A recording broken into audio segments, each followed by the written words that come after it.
Cleveland, 1936. A man walks the train tracks, smells something awful. At first, he thinks it's a dead animal. But no, it's a torso. Human.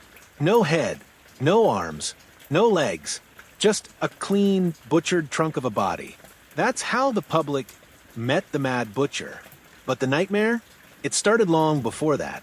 This wasn't a one-time kill. This was the work of a monster. A ghost who hunted the forgotten and vanished just as quickly as he came. They called him the Cleveland Torso Murderer. But on the streets, he was something worse.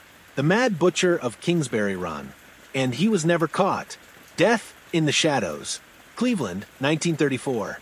The Great Depression has swallowed the city whole. Entire families reduced to ash and memory. Bread lines wrap around corners. Jobs vanish. Hope is rare. For many, home is a shanty built from scrap wood and old tin, crouched beneath the overpasses and train bridges of Cleveland's industrial belly. These shanty towns, full of drifters, laid-off laborers, and the broken-hearted, go by many names. But the one that history remembers best is Kingsbury Run. The run is a wasteland of desperation. A winding gash through the city filled with refuse, rot, and lost souls. The forgotten live here. And monsters hunt the forgotten. In September, the lake gives up a secret. A body floats into view, or what's left of one. Not a full corpse. Just a torso. Female. Pale skin bloated from water. No arms. No legs. No head. Just the core of a body that once lived, loved, maybe begged for mercy. She washes up near the shores of Lake Erie. The city barely blinks. Police take a quick look, make quick guesses, maybe a mob hit, maybe a suicide, maybe an accident. She's given a name in the papers, but not a real one. Just a label, the Lady of the Lake. No one knows who she was. No one claims her. And, more importantly to the city's leadership, no one cares. She's buried in a pauper's grave. Case closed. Files stamped and forgotten. But her killer isn't done. He's just getting started. A year passes. The seasons change, but the streets stay cold. And then it happens again. This time a pair of men. Bodies found near the same industrial district. But they're not drowned. Not decayed by time or tide. They've been butchered. Deliberately. Meticulously. Asterisk, asterisk. Their heads? Gone. Their torsos? Severed clean. Arms and legs? Dismembered with surgical precision. Police again chalk it up to random violence. Maybe a drunken fight gone too far. Maybe an accident with a train. Maybe gang retaliation. It's always maybe, but the truth is darker. These murders don't match random street violence. They're too clean, too practiced. This is someone who knows how the body works. Someone with skill. Someone with purpose.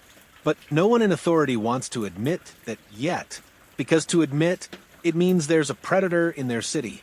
One that doesn't kill for money or anger, but for pleasure. The press, on the other hand, smells blood, and fear sells. By the fall of 1935, they give the killer a name, the Torso Murderer.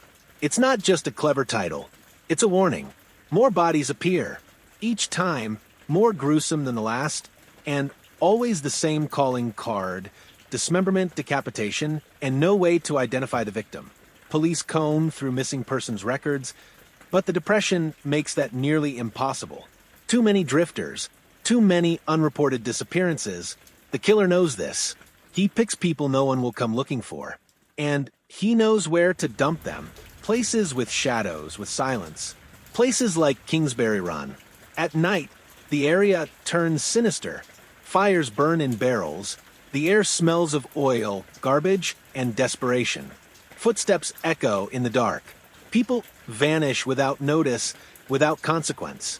And the killer moves like a ghost among them. Some locals whisper that he watches first, studies his prey, follows them through the shadows, offers a drink, a warm fire, a false kindness. Then comes the blade. Sharp, cold, final. The city still doesn't act. But behind closed doors, the detectives begin to talk. A pattern is forming, one no one wants to admit. Victims are found days or weeks apart. Some buried in shallow graves. Others tossed like trash in open lots. One torso is found propped up against a tree, another inside a burlap sack left behind an abandoned factory. The killer isn't just discarding bodies. He's staging them, each one a message, each one a declaration, and yet no one has seen him. No one hears screams. No one survives to tell. He strikes in the dark. He takes what he wants, and he disappears like smoke. Then, in late 1935, a grim milestone is reached. 5 victims, all mutilated, all nameless, all left to rot in the city's blind spots. Whispers spread. People stop walking alone. Mothers clutch their children tighter. But for the ones who live in the shacks and alleys, they have nowhere to hide. Kingsbury Run becomes a place of dread, not just for its poverty, but for the thing that hunts there. The press finally asks the question everyone fears.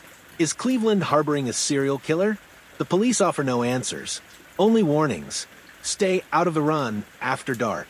But it's not enough, because the killer is still out there, and he's not done. Fall 1935. The murders accelerate. A headless body is found in a creek bed. Days later, another is discovered behind a slaughterhouse. Same signs, same cuts, same monster. But this time, the killer leaves something behind. A clue. Small, easily missed. A chemical burn on the skin. Not from nature, not from rot, from something industrial. Cleveland police bring in forensic experts. They analyze the flesh, the bones. And what they find is chilling. The victims were drained of blood. This isn't just murder. It's experimentation. Someone is dissecting these people like lab specimens, and they're getting better, faster, cleaner cuts, bolder drops. Some bodies are left out in the open, like he wants them found. And the city? Now it starts to panic. The mayor faces heat. The press runs headlines soaked in fear. The police are pressured to act. Finally, they do something big. They call in Eliot Ness, the man who helped bring down Al Capone. A legend, a lawman with a reputation for results. He's made Cleveland's new safety director. The hope? He'll stop the butcher. But even Ness doesn't realize he's walking straight into the dark. Meanwhile, the killer's rhythm sharpens. It's no longer random. It's a pattern. Every few weeks, another corpse, each more gruesome than the last. The press begins connecting them, drawing lines, naming the killer. They settle on a chilling moniker, the Cleveland Torso Murderer. Locals prefer something more visceral, the Mad Butcher of Kingsbury Run. Police finally admit it. This isn't random. This is a serial killer. Detectives pore over every inch of Kingsbury Run. But the area's massive. Winding tracks, twisted steel, forgotten tunnels. The perfect place to hide. And the perfect place to kill. In December, another discovery. This time a torso, neatly severed, wrapped in butcher's paper, dumped beside the city's busiest rail line. A statement, a message. I'm here. I'm watching. I dare you to stop me. Then the killer changes tactics. He starts moving closer. Closer to downtown. Closer to the police stations. He's not hiding anymore. He's escalating. January 1936. A pair of legs discovered in a creek. A week later, the torso is found half a mile away. The arms? Never recovered. The head? Vanished. The body is so mutilated that gender isn't even certain. Eventually, they identify the victim as a man. Homeless. No family. No missing persons report. The killer chose wisely. Again, February brings another horror. 2 boys playing near a dumping ground stumble across a burlap sack. Inside, a partial corpse. Head missing. Arms removed. Skin chemically burned. By now, the city's gripped by fear. People avoid Kingsbury Run. But the killer doesn't care. He hunts anyway. March 1936. The body of a woman found near a freight yard. Her torso cut clean in half. Her limbs dumped in a separate lot. All her fingerprints removed. She'd been a sex worker. Her name? Unknown. Her death? Just another page in the killer's growing portfolio. April. Another man. Headless. Limbless. Tossed near a foundry. Firemen find him when they investigate smoke from burning trash. The butcher's signature becomes unmistakable. Clean cuts, careful mutilation, chemical residue, always headless, always hard to identify. Police create a task force. Ness orders undercover officers into the hobo camps. He tells his men, "This isn't just murder, it's a declaration of war on the city's most vulnerable." But the killer remains a ghost. Every tip leads nowhere. Every witness forgets. Every clue turns cold. By May, the press runs daily updates. People no longer ask if the killer will strike again. They ask when. Then summer arrives. And with it, hell. June. 2 torsos found within days of each other. One male, one female. Both mutilated. Both drained of blood. Both abandoned in public spaces. The killer wants attention. And he's getting it. The entire city turns paranoid. Night patrols double. Streetlights burn brighter. Doors lock tighter. But none of it matters. Because in July, another horror. A torso left on a police station's doorstep. As if to say, "You can't catch me. You'll never catch me." Panic reaches a fever pitch. Reporters swarm the station. Questions fly. Theories explode. Who is the killer?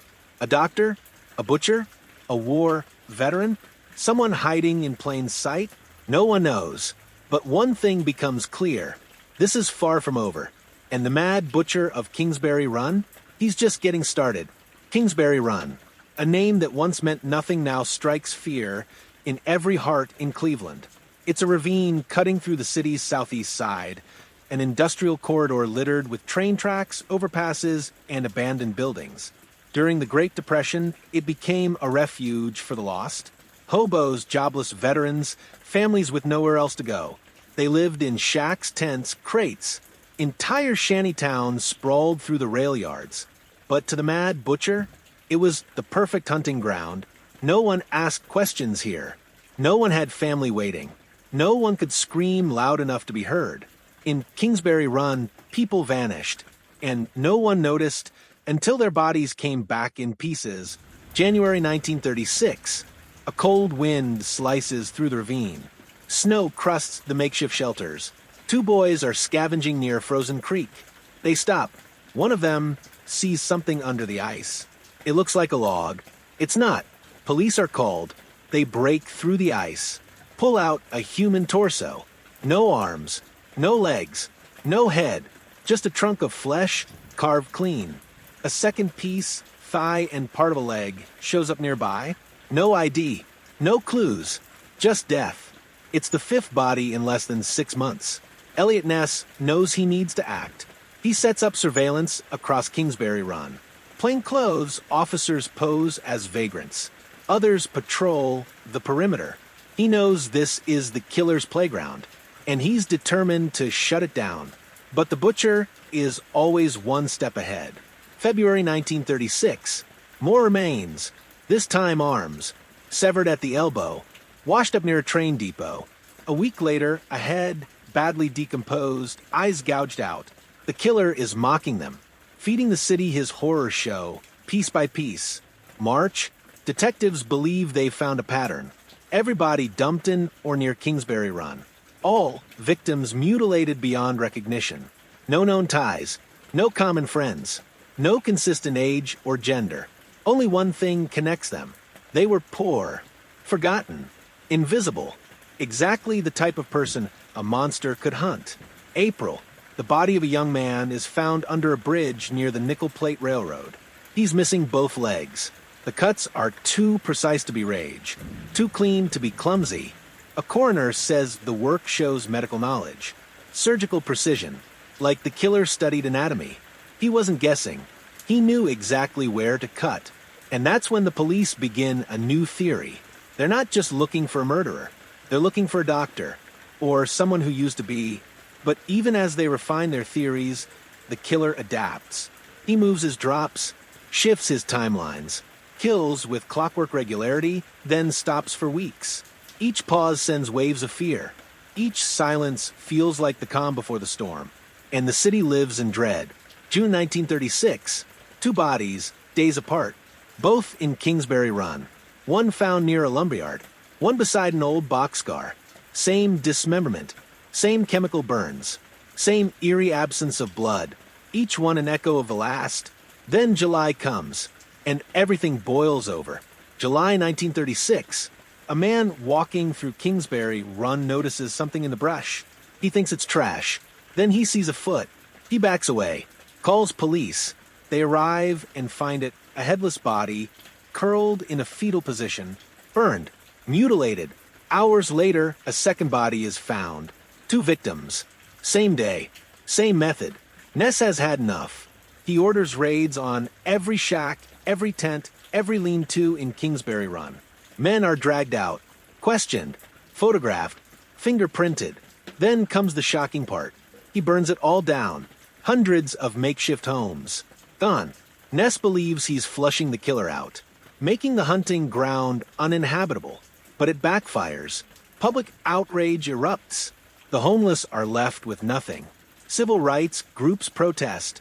And worst of all, the killer doesn't stop. Late July. Another body.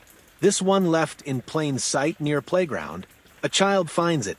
A headless torso, propped against a tree like a grotesque art piece. It's a message. Burn Kingsbury Run? Fine. The killer will come to you. No place is safe now. As summer ends, Ness realizes he's made a mistake. He didn't stop the killer. He scattered him. And now, with the shantytowns gone, the killer moves freely. Anywhere. Everywhere. The city waits. Terrified. And the mad butcher? He waits too. Because he knows he'll strike again. And when he does, it'll be worse than ever. Summer 1936. Cleveland is melting in a heat wave and burning with fear. By now, everyone knows there's a serial killer on the loose. A monster decapitating victims, mutilating bodies, dumping torsos like trash. No pattern, no mercy, no trace, and still no suspect. The newspapers scream headlines. Torso killer strikes again. Headless horror in the flats. Death walks in Kingsbury Run. People stop going out after dark. Bars close early. The rail yards are empty. But the body count keeps rising. The city's leaders are desperate.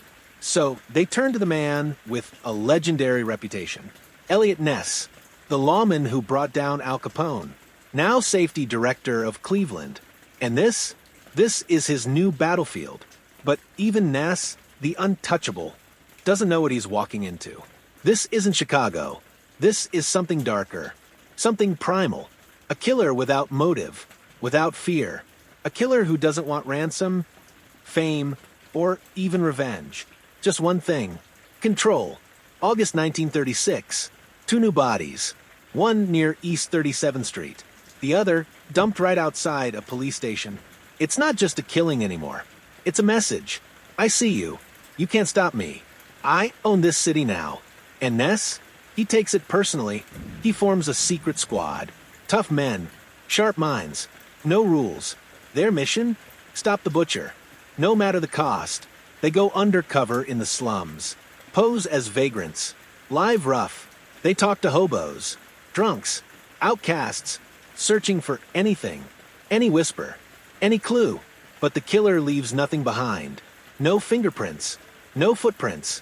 No blood trails. No witnesses. Each murder is surgical. Precise. Ghostly. Frustrated, Ness changes tactics. He orders mass raids on the hobo camps. Dozens arrested. Questioned. Released. It doesn't help. Instead, it makes things worse. The public starts to doubt him. The press turns critical. Is Ness losing the war? But the butcher, he's just getting started. September 1936. Another torso. This time, the skin is treated with a chemical preservative. Like the killer is experimenting. Testing. Learning. The arms are missing. The head gone. No way to ID the victim. Police wonder, is he practicing taxidermy now? Or preparing the body for display? Because that's the one pattern that never changes. The killer wants his work to be seen. He stages them. Presents them. Like twisted art. Meanwhile, Ness keeps digging. He brings in doctors, psychiatrists, pathologists. He wants to understand this mind. They all agree. This killer isn't impulsive. He's not insane. He's disciplined, methodical, controlled. He's enjoying this. And he's planning every move. Then something shifts. Late October. Another murder. But this time different. The body is that of a woman. Middle-aged, clean clothes. No signs of poverty. Not a drifter. Not a hobo. She had a family. A job. A life. And the killer took her anyway. Now the rules are broken. No one is safe.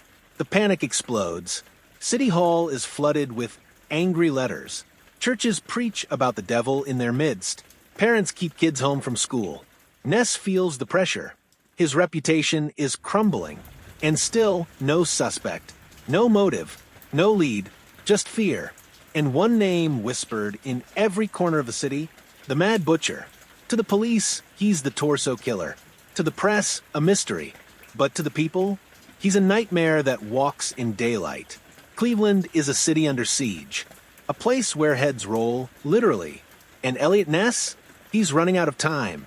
He orders autopsies re-reviewed, cold cases reopened, coroners re-interviewed.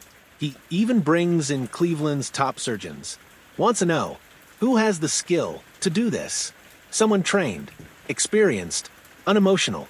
Maybe a doctor, maybe a butcher, maybe both. But none of the names they run match. Nothing sticks. The killer, somehow, remains invisible. Then a break. A body is found with an unusual chemical on the skin, similar to embalming fluid. Investigators track it to a local medical supplier. One order, paid in cash, no name, fake address. The lead dies in a dead end. Still, it means something. The killer is sourcing materials, buying tools, stocking up, planning ahead, which means he's not done. Not even close. As 1936 comes to an end, the city's nerves are shattered. 12 months, 8 bodies, 0 answers. Everyone's looking over their shoulder. Everyone's locking their doors. Even though locks won't stop what's coming. The killer isn't breaking in. He's luring them out and killing them in silence. Eliot Ness stares at a wall covered in photos. Crime scenes, torso sketches, maps, timelines. He draws red string between locations, between body parts, between shadows. But the lines never meet. This killer is a phantom, and every time they get close, he vanishes. Then Ness gets an idea. He starts watching the hospitals. Old veterans, retired surgeons, doctors turned alcoholics, anyone with the right knowledge and the wrong past. One name rises to the top. A war medic with a drinking problem. Mental issues. A dark history. But that's not until later. For now, Ness can only wait, because the city is holding its breath. And the killer? He's already chosen his next victim. To understand the Mad Butcher, you have to understand how he killed. Because this wasn't random. This was a signature, a method, a message. Each victim told a story, not in words, but in wounds, in how they were cut, where they were dumped, what was taken and what was left behind. This wasn't just murder. It was ritual. Let's break it down. First, decapitation. Almost every victim, head removed, some found later, some never recovered. Why? To hide identity? To delay the investigation? To dehumanize the victim? Maybe. But there's something else. Some skulls were boiled, cleaned, stripped with care. That's not a panic killer. That's someone with time. Someone with purpose. Next, the dismemberment. Arms cut at the shoulder or elbow. Legs severed at the hip or knee. Clean lines. Smooth cuts. No hacking. No hesitation. Whoever did this knew anatomy. Knew where the tendons were. Where the joints met. Where to slice for a clean separation. Coroners said it again and again. This was surgical. And that means something terrifying. This wasn't someone getting lucky with a knife. This was practice. Then came the chemicals. Several bodies showed signs of chemical exposure. Skin bleached, tissue burned. Preservation techniques, not decomposition. Why? Some say he was trying to delay the smell. Others think he was experimenting, testing how long a body could last. But one theory stands out. He wasn't hiding the bodies. He was preparing them. And what about the placement? Bodies weren't just dumped. They were posed. Torsos left in alleyways. Limbs arranged deliberately. one body propped against a tree near a playground. It was theatrical, deliberate, meant to be seen. The killer wasn't hiding in the shadows. He was performing, and his choice of victims, even that followed a kind of brutal logic, most were poor, transient, untraceable. But then he'd break the pattern. Choose a woman. Choose someone clean-cut. Someone with a family. Why? To keep police guessing? Or was it something darker? Control. He wanted to prove he could kill anyone, anytime, anywhere. Investigators started looking closer, trying to profile the man behind the knife. They brought in psychiatrists, criminal profilers, though that term didn't even exist yet. And here's what they concluded. This was someone with intelligence, with restraint, with power. He didn't kill in rage. He killed with rhythm. Every cut calculated, every victim pre-selected. They said he might be a doctor, a butcher, a hunter, a veteran with battlefield experience, someone with trauma, someone trying to reclaim dominance through death. But most chilling, they said he was evolving. Every body showed refinement, a new trick, a new layer, as if he was learning, improving, perfecting his craft. One coroner said, he dismembers with the ease of a man slicing a roast chicken. No waste, no emotion. Another said, this isn't rage, it's art, horrific but deliberate, like he's showing off. And then came the heads. Some were found, others weren't. But those that turned up, skulls bleached white, teeth pulled. One even had wax dripped inside the eye sockets. Symbolism, or something else. Experts debated for years. Was the killer reenacting something? Trying to erase identity? Or did the heads have another use, one no one's discovered? The newspapers fixated on the nickname, the Mad Butcher of Kingsbury Run. But nothing about this man was mad. He was precise, cunning, invisible. And the worst part, he wanted you to look. That's why the bodies were placed near paths, playgrounds, police stations. He was playing a game with the city, with Eliot Ness, with every terrified citizen, and he was winning. Investigators pored over every detail. They mapped the dump sites, measured the timing between kills, tracked the moon phases, the weather, desperate to find a pattern. But all they found was chaos, masked as method, because the butcher knew they were watching.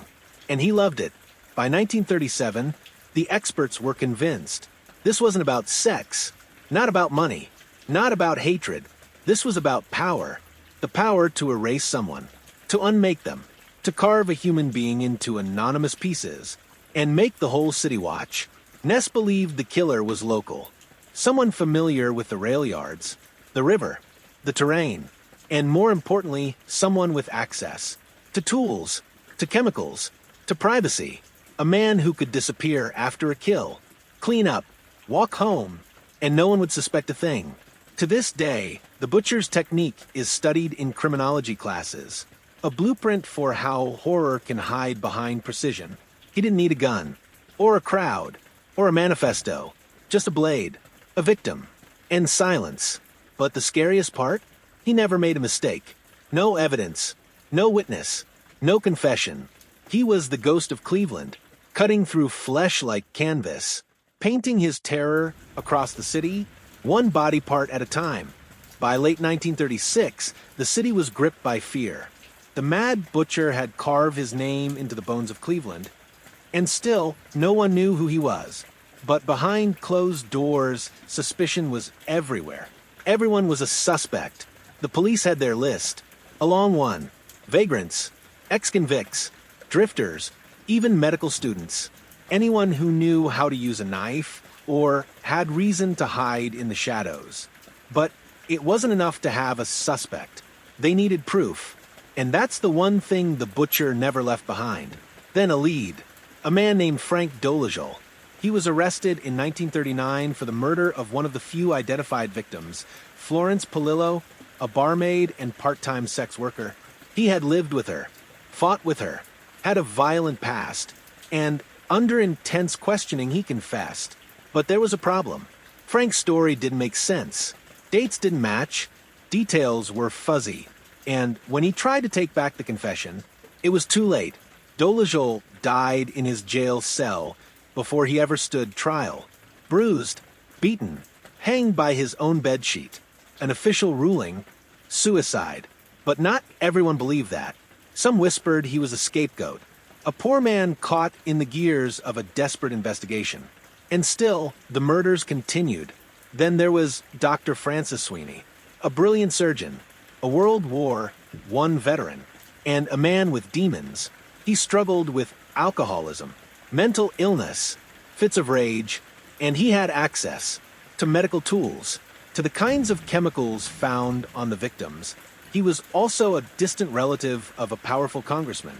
And more importantly, he failed 2 lie detector tests. Miserably, Eliot Ness took a special interest in Dr. Sweeney, privately interrogated him in a hotel room. And Sweeney didn't crack, didn't confess. But Ness walked away convinced. In his private notes, he wrote, "I believe Sweeney is the butcher, but I will never be able to prove it." Why? Because after Ness started digging, Sweeney checked himself into a mental hospital, and he never came out. From inside those walls, Sweeney wrote Ness postcards, cryptic, mocking, almost playful, as if he were still playing the game. Some said that was proof. Others said it was delusion. No charges were ever filed. And the killings? They stopped. Or did they? There were whispers, stories, dismembered bodies turning up in other cities, with the same clean cuts, same missing heads. Was the butcher traveling? Or had a copycat taken over? No one knew, but fear spread just like before. In Cleveland, the case went cold. Evidence gathered dust. Files were buried in storage. And yet, some detectives kept digging, kept looking at Sweeney, at Dolezal, at the shadows that lined Kingsbury Run. One theory emerged. There was no single butcher. Maybe it was 2 killers, 3, a network, an underground ring of sadists. But that idea, too monstrous to believe, too big to chase. And so the case drifted from headlines to history, from police files to legend. But the questions never stopped. Who was he? What drove him? And most haunting of all, was he ever caught? Or did he die in silence? The suspects faded. Dolezal buried. Sweeney institutionalized. But the victims, they never got names. Never got justice. Just a place in the morgue. And a killer who vanished into thin air. The newspapers can't stay quiet anymore. They've danced around it. Soft headlines, cautious language, short articles buried in the back pages. But by fall of 1936, that era is over. The headlines now scream, "Torso killer strikes again." "Mad butcher mocks police."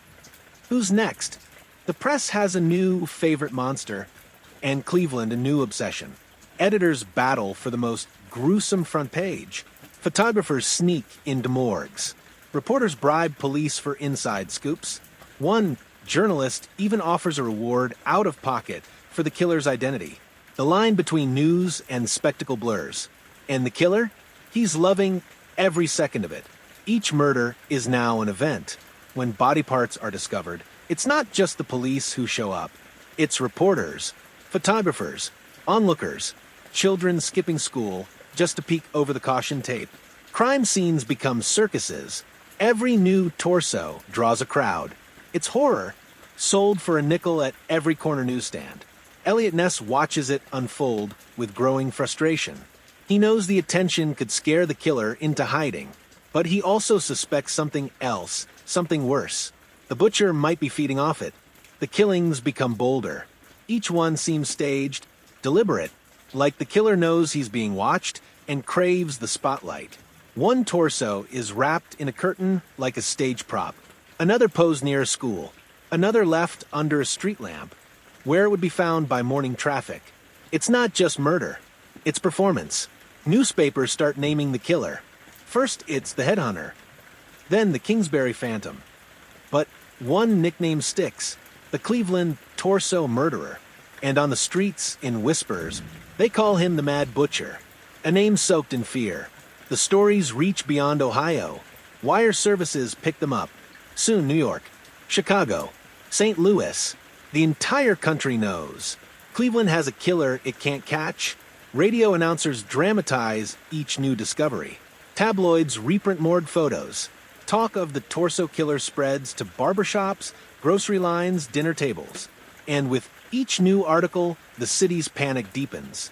The public turns, not on the killer, they can't find him, but on the police, on Ness. Why haven't they caught him? Why are the bodies piling up? Is anyone safe? The mayor's office is swamped with letters. Citizens demand curfews. Neighborhood patrols form. Vigilantes stalk the streets. The fear becomes contagious, and it spreads faster than facts. Rumors explode. The killer's a surgeon fired from a hospital. He's living in the old meatpacking district. He's a railroad man. He travels with the trains. I heard he's a cop. I heard he's the mayor. Conspiracy infects every conversation. No one knows who the killer is, so anyone could be. By winter, fear has rewritten the city's map. People avoid Kingsbury Run completely. Men walk home in groups.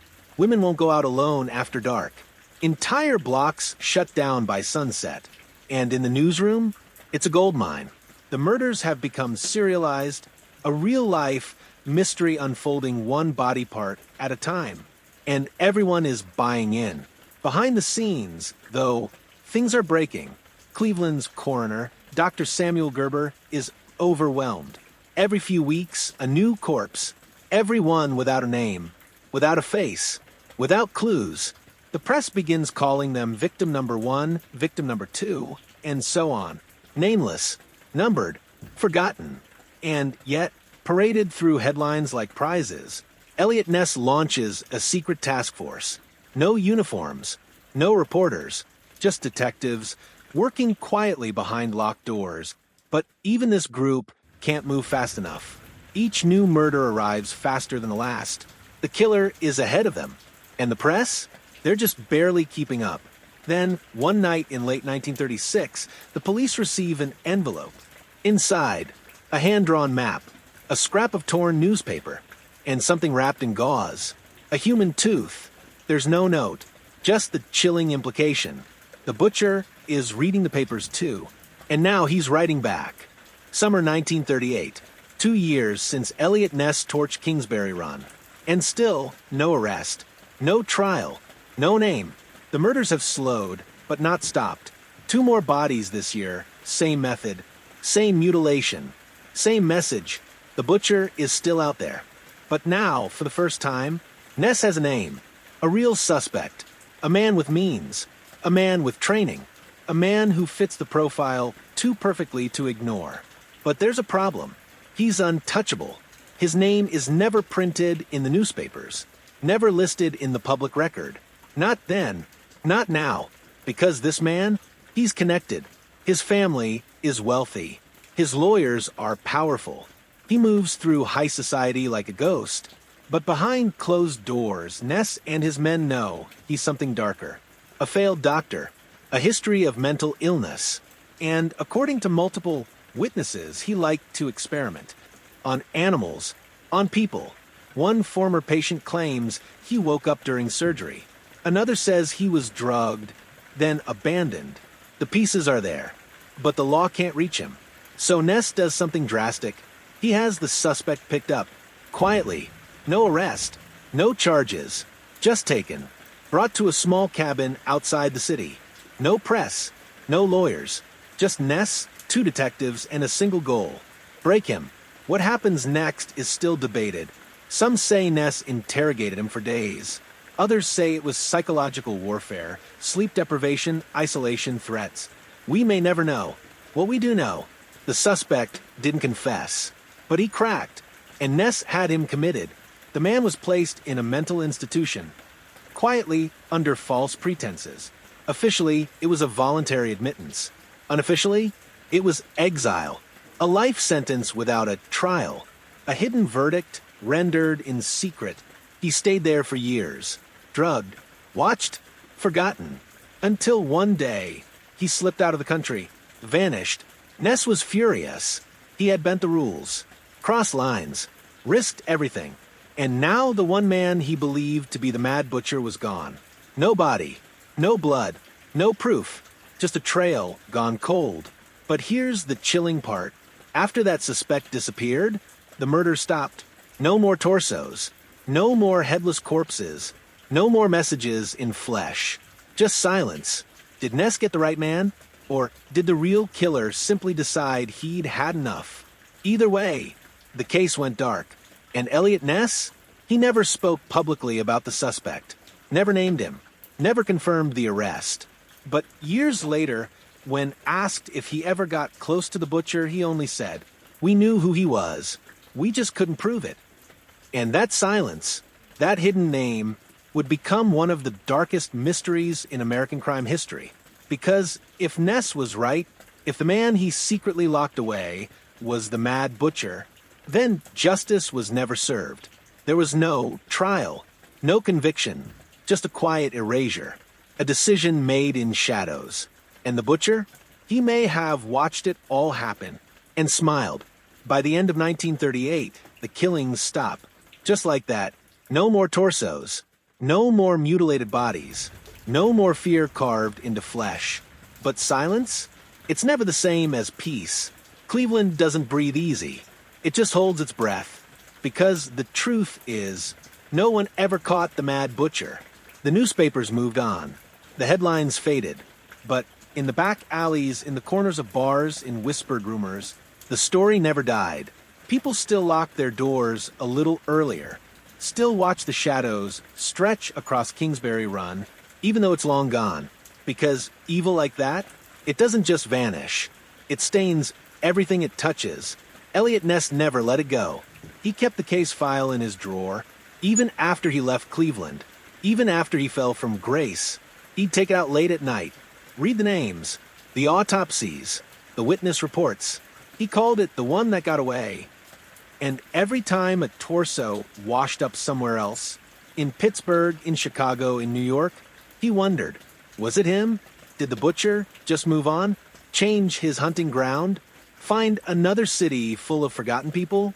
Or worse, did he stop killing because he got bored? Because he won? The official number of victims? 12. But that's just the ones they found. Unofficially, it could be 20. Maybe more. Some bodies were never identified. Some were so decomposed, so mutilated, they couldn't even tell the gender. Just bones in bags. Parts in ditches. Ghosts with no names. Each one forgotten by everyone, except the killer. And maybe that was his point. To erase people. Not just physically, but completely. No head, no name, no identity. Just a warning. You can disappear, and no one will come looking. Even today, forensic experts revisit the case. Digital reconstructions, DNA databases, criminology profiles. Still nothing. No fingerprints, no murder weapon, no living witnesses. The butcher left behind a trail of destruction, and not a single breadcrumb. He didn't just kill, he erased. And in doing so, he became a legend. Cleveland turned Kingsbury Run into highways and industrial zones. Paved over the bones. Buried the shame. But the fear? It lingers. Like a smell you can't scrub out. Like blood soaked too deep into the wood. Because you don't forget evil like that. Not when it hides behind a surgeon's smile. Not when it looks like someone you pass on the street. And not when it reminds you. Some monsters aren't myths. They're men. Men who know how to cut, how to disappear, and how to make the whole world afraid. Eliot Ness was supposed to be the hero, the untouchable, the man who took down Al Capone, the fearless crime buster who cleaned up cities and brought gangsters to their knees. But Cleveland broke him. He threw everything he had at the Mad Butcher. Task forces, surveillance, science. He burned down entire shanty towns just to flush the killer out. He arrested suspects. He interrogated witnesses. He even locked up a man in a mental asylum, off the books. But none of it worked. The bodies kept coming. The heads kept disappearing. And Ness? He couldn't stop it. The press turned. The public lost faith. And Ness, the golden boy of law enforcement, started to unravel. He drank more, slept less, watched his career crumble under the weight of failure. Every time another body showed up, it wasn't just another murder. It was a message from the butcher. To Ness, "You can't catch me. You're not in control. I am." By 1942, Eliot Ness was out of office. No victory, no resolution, no justice. He moved to Washington, tried private business, failed. He lost money, lost influence, lost himself. The man who once stood on the front lines of America's war against organized crime, now just a name people barely remembered. But he never forgot. Even on his deathbed in 1957, Ness talked about the case, about the torsos, the shadows, the killer he couldn't touch. He believed he knew who it was. He believed he came face to face with the Mad Butcher. But there was no evidence, no confession, no justice, just a hollow name and a deeper silence. Some say Ness did catch the killer, that the man he locked away in the asylum was the right one, that the murders stopped because Ness made them stop by bending the rules. Others say he got it wrong, that the real Butcher vanished into another city, kept killing, kept hiding. But the one thing no one doubts? The case destroyed Ness. Not because he didn't try, but because he failed. And in that failure, the Mad Butcher did something no gangster ever could. He broke the untouchable. Time moved on. The shanty towns vanished. The train tracks were paved over. Kingsbury Run became just another scar beneath Cleveland's skin. But legends? Legends don't fade. Ask anyone who's lived in Cleveland long enough. They've heard the name. The Mad Butcher. The Torso Killer. Some say he was a doctor. Others whisper he was a cop. Or a war veteran who never left the battlefield. Whoever he was, he became something more. An idea. A warning. A ghost that still haunts the city's bones. Walk past the old neighborhoods after dark. Listen to the train whistles. Feel the wind shift. There's a chill in the air, the kind that doesn't come from weather. It comes from history, from horror that refuses to be forgotten. Tour guides talk about the murders now. Podcasts retell the killings like urban myths.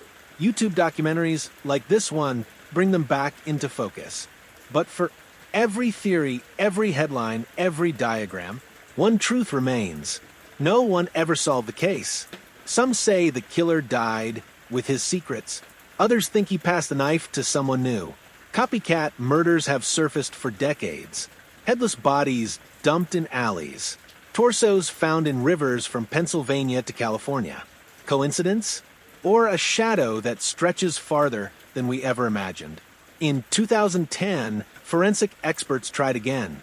Reanalyzed old photos. Mapped out patterns. Reconstructed faces. They found nothing new. The past just out of reach. The killer still anonymous. Like he always wanted. He didn't want fame. Not the kind with names and fingerprints. He wanted fear, power, control. And he got it. Because here we are, nearly a century later, still talking about him. The Mad Butcher of Kingsbury Run wasn't just a man. He was a message to the forgotten, to the poor, to the powerless.